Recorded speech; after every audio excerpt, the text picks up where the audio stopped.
High বন্ধুরা, দেখুন আজ আমি রান্না করব চিংড়ি মাছ। চিংড়ি মাছের উপরের ছালটা উঠিয়ে নিছি, কড়াইতে দিয়ে দিছি তেল। এখন আমি সেই তেলের ভিতরে কিছু পেঁয়াজ কুচি দিয়ে নিছি। পেঁয়াজ কুচিটা আমি ভালো করে নাড়াচাড়া করে নিব।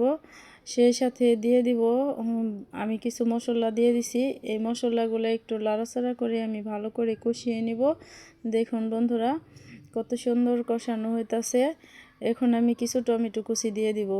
টমেটো কুচিটা দিয়ে দিছি। এখন আমি আর কিছুক্ষণ নাড়াচাড়া করব। কিছুক্ষণ নাড়াচাড়া করে আমি ভালো করে এই টমেটোটারে মজিয়ে নিব। দেখুন আমার মজানো শেষ, আমি মাছ দিয়ে দিছি।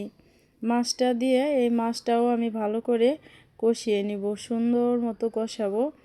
দেখুন আমার কষানো হয়ে গেছে, উপর দিয়ে তেল ছিটকে আসছে। এখন আমি একটু পানি দিয়ে নিব। দেখুন আমি পানিটা দিয়ে নিছি। আমি এখন ঢাকা দিয়ে দিব কিছুক্ষণ, 10-15 মিনিট ঢাকা দিয়ে রাখবো। ঢাকনাটা উঠিয়ে নিলাম। এখন আমার তরকারিটায় বলক চলে আসছে। আমি একটু লাড়াচাড়া করে নিব। লাড়াচাড়া করে কিছু সজের পাতা কুচি দিয়ে নিব।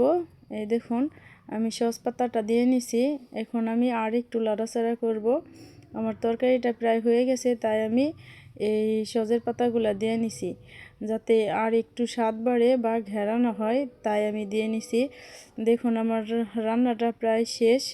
দেখুন কত সুন্দর হয়েছে, অসাধারণ লোভনীয়। আপনারাও বাড়িতে এভাবে রান্না করে খাবেন। আল্লাহ হাফেজ।